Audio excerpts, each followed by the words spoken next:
TV ప్రేక్షకులకు నమస్కారం.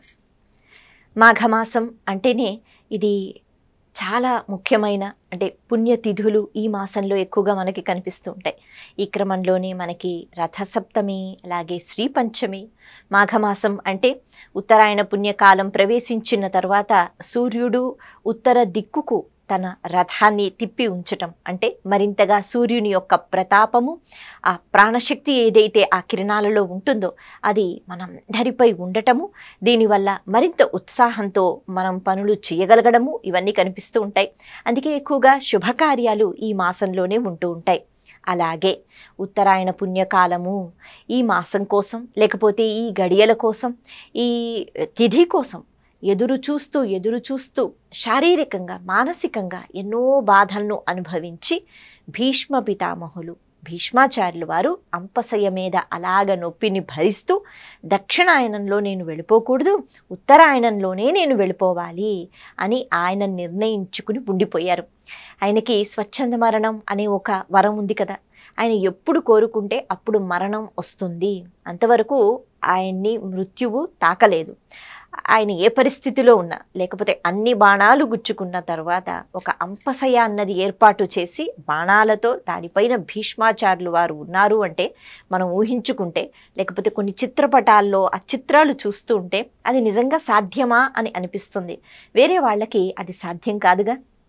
అన్ని బాణాలు గుచ్చుకున్న తర్వాత పైగా అలా తల వేలాడుతూ ఉంటే అర్జునుడు మళ్ళీ ఆ తలకి ఒక దిండులాగా, ఒక తలగడలాగా మళ్ళీ బాణాలు అన్నవి అక్కడ ఏర్పరిచి శరీరము అన్నది సమానంగా అలా ఉండేటట్టుగా బాణాలపైన గుచ్చుకుంటూ పడుకోవడం అంటే అసలు మనిషికి అది సాధ్యం కాదు. కానీ అలా ఉన్నా కూడా నేను ఇప్పుడు మరణాన్ని పొందను అని భీష్మాచార్యులు వారు అలాగ ఎదురు చూసి ఈ ఉత్తరాయణ పుణ్యకాలం వచ్చిన తర్వాత, అలాగే ఈ పుణ్యతిథుల్లో ఇప్పుడు నేను నా ప్రాణాన్ని విడిచిపెట్టేస్తాను అని అనుకున్నారు. అంటే కేవలం తన కోసము, తను ఉత్తమ లోకాలకి వెళ్ళిపోవాలి కాబట్టి అలా పుణ్య ఘడియల కోసం అని మాత్రం కాదు. ఇక్కడ ఇంకొక విషయం కూడా ఉంది. ఆ కురుక్షేత్రంలో యుద్ధం జరుగుతున్నప్పుడు భీష్మాచార్యులు వారు ముందుగానే అంటే ఈ పరిస్థితి అన్నది అర్జునుడు ఏదో ఒక రకంగా చంపవలసి రావడం, శిఖండి అనే అంటే వ్యక్తిని అడ్డుపెట్టడం, ఈ కథ మనకి తెలుసు.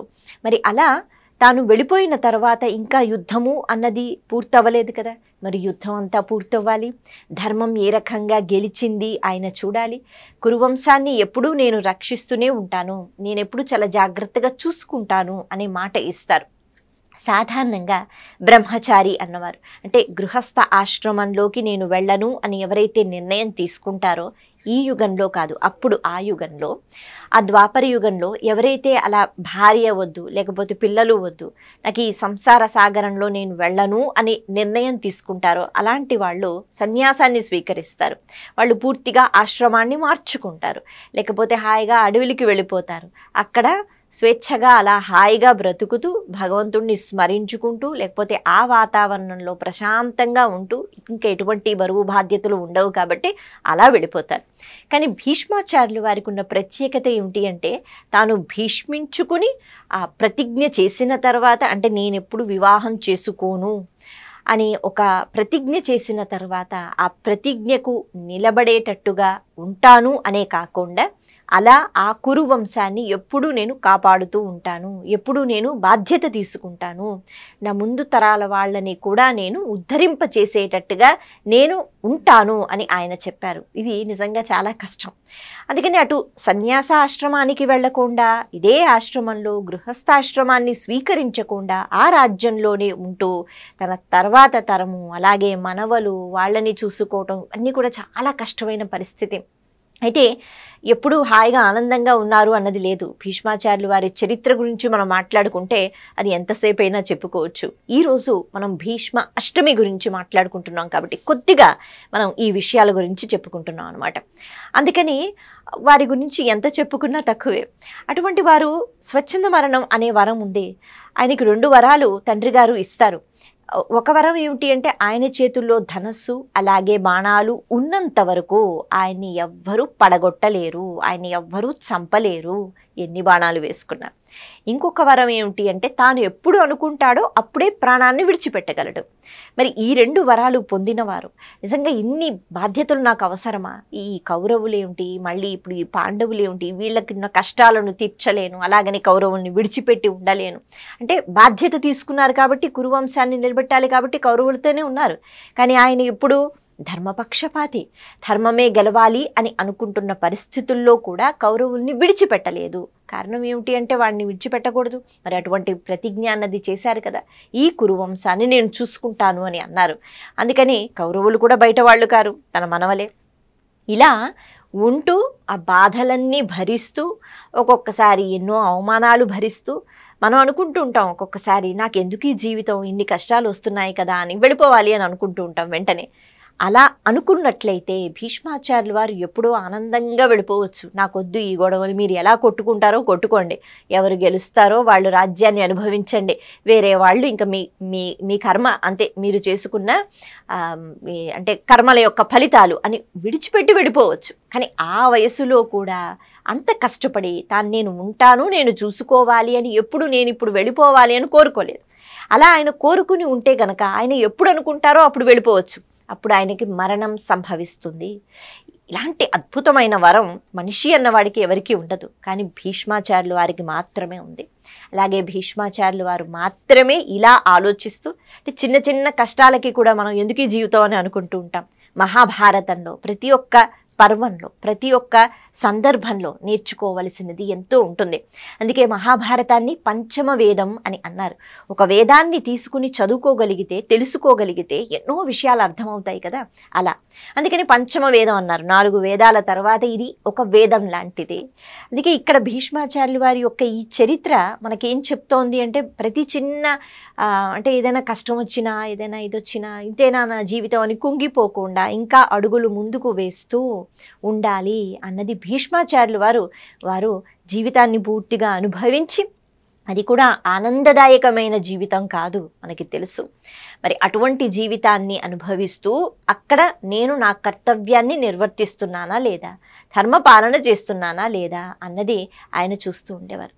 అందుకే ఆయనకి మాత్రమే శ్రీకృష్ణ పరమాత్మ ఒక వరం ఇచ్చారు. అదేమిటి అంటే ఆయనకి ఎలాగో సంతానం లేదు కాబట్టి ఆయన ఎప్పుడైతే స్వచ్ఛంద మరణం అన్నది కోరుకుంటారో ఆయన వెళ్ళిపోయిన తర్వాత తర్పణము అన్నది ఎవరివ్వాలి, పిల్లలు ఇవ్వాలి. సరే మరి పిల్లలు లేకపోతే మనవలు ఇస్తారు అని అనుకున్నా అసలు అందరూ ఆయనకి తర్పణం ఇవ్వాలట. అందుకే భీష్మాష్టమి అన్న వెంటనే భీష్మాచార్యుల వారికి తర్పణాలు ఇవ్వవలసిందే అని మన శాస్త్రం చెప్పింది. మన సనాతన ధర్మం ఇటువంటి అలవాట్లు చేసింది. ఎవరివ్వాలి అంటే అందరూ ఇవ్వాలట. అంటే నా తండ్రితో సమానము అనే ఒక ఆలోచనతో తర్పణాలను విడిచిపెట్టాలి మగవాళ్ళు అని చెప్తారు. నా తండ్రి కాదు కదా అనే ఆలోచన లేదు, ఆయన అందరికీ తండ్రితో సమానం. శ్రీకృష్ణ పరమాత్మ అటువంటి అనుగ్రహాన్ని ఇచ్చారు కేవలం భీష్మాచార్యుల వారికే. అందుకే భీష్మాష్టమి రోజు ఈ తర్పణాలు విడిచిపెట్టటము అన్నది మనకి ఎక్కువగా కనిపిస్తూ ఉంటుంది. అయితే భీష్మ ఏకాదశి రోజు కదా భీష్మాచార్యులు వారు వెళ్ళిపోయిన తిథి. మరి భీష్మ అష్టమి రోజు ఎందుకు ఈ తర్పణాలు ఇస్తారు, కేవలం ఈ రోజు మాత్రమే ఎందుకు ఆ రోజు కాదు అనే ఒక సందేహం కూడా కలుగుతూ ఉంటుంది. మనకి పంచప్రాణాలు అనే మాట మనం వింటూ ఉంటాం. పంచప్రాణాలు ఉంటాయి అంటే ఎక్కడో కొన్ని దుర్ఘటనలు జరిగినప్పుడు అనుకోకుండా అపమృత్యువు అన్నది అంటే అనుకోకుండా మరణము, ఏదైనా యాక్సిడెంట్ కావడం, అటువంటి సందర్భాలు వెంటనే ప్రాణం పోయింది అని అంటూ ఉంటాం. కానీ సాధారణంగా ప్రాణం పోయినా అనారోగ్యం వల్ల అయినా కూడా నెమ్మదిగా అది జరుగుతూ ఉంటుంది. అంటే ఒక్కొక్క ప్రాణం పోతూ ఉంటుంది. అందుకే అంటే ఇంక వెళ్ళిపోతున్నారు అంటే ఆ కళ తగ్గిపోతూ ఉంటుంది, లేకపోతే అవయవాలు నెమ్మదిగా పని చేయకుండా పోతూ ఉంటాయి. మార్పు అన్నది ఎవరైతే పక్కనే ఉంటారో వాళ్ళు చూస్తూ ఉంటారు. అనుకోకుండా ఒక్కరోజు అలా చనిపోయాడు అన్నది ఇంచుమించు ఉండదు, మనం గమనించలేకపోవచ్చు. అలా పంచప్రాణాలు అన్నవి ఉంటాయి. భీష్మాచార్యులు వారు స్వచ్ఛంద మరణం కాబట్టి తనే ప్రాణాన్ని విడిచిపెట్టాలి. అందుకే చాలా సునాయాసంగా హాయిగా ఆనందంగా అమ్మయ్య యుద్ధం అయిపోయింది, నేను అనుకుంటున్నట్టుగా ధర్మం గెలిచింది, పాండవులు గెలిచారు అనే ఆనందంతో, అలాగే శ్రీకృష్ణ పరమాత్మను చూస్తూ ఆపాదమస్తకం ఆయన్ని స్తోత్రం చేస్తూ చివరి రోజు అయిన ఏకాదశి రోజు, చివరి రోజు అని మనం ఎందుకు చెప్పుకుంటున్నాం అంటే అంటే మనకి కొన్ని గ్రంథాలలో ఏం చెప్తారు, భీష్మాచార్యులు వారు పంచప్రాణాలు అంటున్నాం కాబట్టి రథసప్తమి రోజు అంతకన్నా పుణ్యతిథి ఇంకోటి ఏముంటుంది, సూర్యుని యొక్క జన్మతిథి. అలాగే సూర్యుడు ఎంతో చక్కగా ప్రకాశంతో తన జ్ఞానశక్తిని అలాగే తనకున్న ప్రాణశక్తిని పంచిపెడుతూ ఉంటాడుగా సూర్యుడు. అటువంటి సూర్యుని యొక్క అనుగ్రహాన్ని పరిపూర్ణంగా పొందవలసిన రోజు రథసప్తమి. అందుకే ఆ సప్తమి రోజు నుంచే ప్రాణాలు విడిచిపెట్టడం మొదలుపెట్టారని అంటారు. సప్తమి రోజు 1వ ప్రాణం విడిచిపెట్టేశారు అంటే ఆ రోజు ప్రాణం విడిచిపెట్టారు కాబట్టి అష్టమి రోజు ఖచ్చితంగా తర్పణం ఇవ్వాలి అని అంటారు. కొంతమంది అష్టమి రోజే మొదటి ప్రాణాన్ని విడిచిపెట్టారు అని అంటారు. ఇలా సప్తమి రోజు నుంచి మనం చూసుకుంటే సప్తమి, అష్టమి, నవమి, దశమి, ఏకాదశి సమయానికి వచ్చేటప్పటికి 5వ ప్రాణం చిట్ట చివర పంచప్రాణాలలో చివరిగా ప్రాణాన్ని కూడా విడిచిపెట్టి అప్పుడు శాశ్వతంగా శ్రీకృష్ణ పరమాత్మలో కలిసిపోయారు. అయితే భీష్మ ఏకాదశి మహత్యం గురించి లేకపోతే భీష్మ ఏకాదశి రోజు మనం ఎందుకు మరింత పుణ్యతిథిగా దాన్ని భావిస్తూ ఉంటాం, కేవలం భీష్మాచార్యులు వెళ్ళిపోయారు అని కాదు, భీష్మ స్తుతి అన్నది అందులో కనిపిస్తుంది. అది కూడా అద్భుతంగా ఉంటుంది. దాని గురించి ఇంకొక సందర్భంలో మనం చెప్పుకుందాం. కానీ భీష్మ అష్టమికి ఉన్న ప్రత్యేకత ఏమిటి అంటే ఇలా మొదటి ప్రాణము అన్నది విడిచిపెట్టేశారు కాబట్టి భీష్మ అష్టమి రోజు అందరూ తర్పణాలు విడిచిపెట్టాలి అని మన శాస్త్రం ఇదొక పద్ధతి పెట్టింది.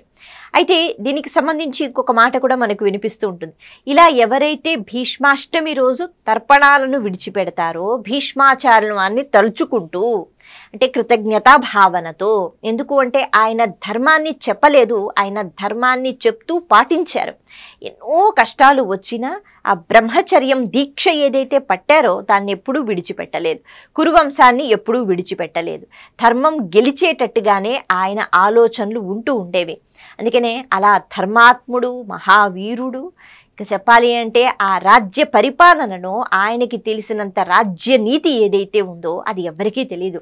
అందుకే మనం భీష్మాచార్యుల వారి విషయం అంటే ఆయన ఎప్పుడైతే రాజ్య పరిపాలన ఆయన ఎప్పుడు రాజుగా కూర్చోలేదు కానీ ఆయన నడిపించేవారో అప్పుడు ఎక్కడా కూడా ఈ రాజు వచ్చాడు యుద్ధం చేశాడు భీష్ముడితో అన్నట్టు మనకు కనిపించదు. ఎందుకంటే ధర్మాత్ముడు, ఆయనతో ఎందుకు యుద్ధం అని అందరూ వెనక్కి వెళ్ళిపోయేవారట.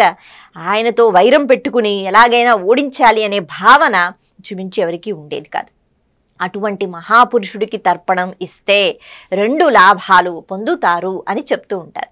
ఏమిటది అంటే ఎవరికైతే పుత్ర సంతానం లేదో వాళ్ళు నువ్వులతో తర్పణం ఇచ్చినట్లయితే భీష్మ అష్టమి రోజు ఖచ్చితంగా వాళ్ళకి పుత్ర సంతానం కలుగుతుంది. ఇలా చాలామంది పుత్రులు లేనివారు లేకపోతే సంతానం లేనివారు ఇది ఆచరించి చూశారు. ఎన్నో నిదర్శనాలు మనకి కనిపిస్తాయి. అలాగే పుత్రులు ఉన్నవారు ఎవరైతే తర్పణాలు ఇస్తారో భీష్మ అష్టమి రోజు భీష్మాచార్యుల వారిని స్మరించుకుంటూ వాళ్ళకి వాళ్ళు చేసుకున్న పాపాలు పోతాయి అని అంటారు. అంటే ఇక్కడ ఒక మంచి విషయాన్ని మనం గ్రహించాలి. ఎవరైతే ధర్మాత్ములు ఉంటారో ధర్మాచరణ చేస్తారో వాళ్ళని గుర్తించి వాళ్ళకి కృతజ్ఞతా భావనతో వాళ్ళు ఆచరించిన పద్ధతులు ఏవైతే మనం గుర్తుకు తెచ్చుకుంటూ మనం ఆ పని చేస్తామో, భీష్మాచార్యుల వారి తర్పణం ఇవ్వడం అంటే సరే చెప్పారు కదా గబగబా ఇచ్చేద్దాము, నీళ్లు విడిచిపెట్టేద్దాము, మనకెంతో పుణ్యం వస్తుంది అన్నది కాదు. ఏ ఉద్దేశంతో ఏ భావంతో లేకపోతే ఏం స్మరించుకుంటూ ఇస్తున్నాము ఇది చాలా జాగ్రత్తగా మనం గుర్తుపెట్టుకోవాలి. అలా చేసినట్లయితే పాపాలు పోతాయి అంటారు. ఎందుకు అంటే భీష్మాచార్యుల వారు ఎప్పుడూ పాపాలు చేయలేదుగా, ఆయన ఎప్పుడూ ధర్మానికి కట్టుబడి ఉన్నారు. చివరికి ఆయన గురువు గారితో ఆయనకి యుద్ధం చేయవలసి వచ్చినా కూడా ధర్మాన్ని ఆయన తప్పలేదు.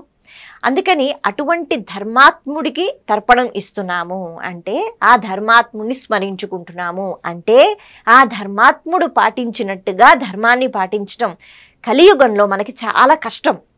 కానీ మనం నేర్చుకోవాలి, పాటించగలగాలి, అలా ఉండగలగాలి అనే ఆలోచన రావాలి. ఎప్పుడైతే ఈ ఆలోచన వస్తుందో ధర్మాన్ని విడిచిపెట్టాం. ఎప్పుడైతే ధర్మాన్ని విడిచిపెట్టమో పాపాలు చెయ్యం కదా. అలా మంచి ఆలోచన వచ్చినప్పుడు కృతజ్ఞతా భావనతో ఎప్పుడైతే తర్పణం విడిచిపెడుతున్నామో, ఎందుకంటే భీష్మాచార్యులు ఆయన ఆచార్యుడిగా మనకి బోధన చేశారు.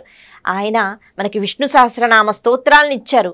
అలాగే శివ సహస్రనామ స్తోత్రాలని కూడా ఆయనే అందించారు. శ్రీకృష్ణ పరమాత్మను ఆపాదమస్తకం చూస్తూ స్తుతి చేస్తూ అవన్నీ మనకే కదా అందించారు. అటువంటి ఆచార్యునికి గౌరవంతో కృతజ్ఞతతో ఇచ్చిన తర్పణం కాబట్టి ఖచ్చితంగా పాపాలు పోతాయి, అంటే పాపపు ఆలోచనలు పూర్తిగా పోతాయి అన్నది ఇక్కడ మనం తెలుసుకోవాలి. అలాగే ఆ తర్పణాలు ఇచ్చేటప్పుడు మనకి అక్కడ పక్కన పూజారి గారు ఉంటే కనుక ఆయన ఖచ్చితంగా చెప్తారు, ఒక శ్లోకం చెప్పి ఇస్తారు. ఆ శ్లోకంలో భీష్మాచార్యుల వారి పేరు, ఆయన గోత్రము, అలాగే ఆయన ఎవరు అంటే ఆయన అష్టవసువుల్లో ఒకరు అంటూ, అలాగే ఆయన భీష్మించుకుని ఒక ప్రతిజ్ఞ ఏదైతే ఉందో దాన్ని పూర్తిగా సంపూర్ణంగా పాటించిన వాళ్ళు. మనం కూడా చాలా ప్రతిజ్ఞలు చేస్తూ ఉంటాం, అనుకుంటూ ఉంటాం, కానీ మనం పాటించంగా. అలా ధర్మానికి ఎప్పుడూ కట్టుబడి ఉన్న ఓ భీష్మాచార్యులు వారు, మిమ్మల్ని మేము ఎంతగానో గౌరవిస్తున్నాం కృతజ్ఞతా భావనతో. ఇక శ్రీకృష్ణ పరమాత్మే చెప్పారు, మీకు తర్పణం ఖచ్చితంగా ఇవ్వాలి అని. కృష్ణుని యొక్క అంటే ఆదేశం అని మనం అనుకోవాలన్నమాట. అందుకని ఇది నేను పాటిస్తున్నాను, చాలా ఆనందంగా పాటిస్తున్నాను. మీకు సంతానం లేదు అని మీరు అనుకోవద్దు, మేమందరం మీ సంతానం అనే భావనతో ఈ తర్పణం ఇవ్వాలి అనేటట్టుగా చెప్తారు. అది భీష్మాష్టమి యొక్క ప్రత్యేకత. అందుకే భీష్మాష్టమి అంటే ఆ భీష్మాచార్యుల వారిని మనస్ఫూర్తిగా స్మరించుకుంటూ, ఆయన పాటించిన ధర్మం తెలుసుకుంటూ, ఆ ధర్మంలో కొంతైనా మనం పాటించగలిగితే ఖచ్చితంగా మనము ముక్తిని, మోక్షాన్ని పొంది మనిషిగా బ్రతకటం నేర్చుకుంటాము అన్నది ఇక్కడ మనం అర్థం చేసుకోవాలి. నమస్తే.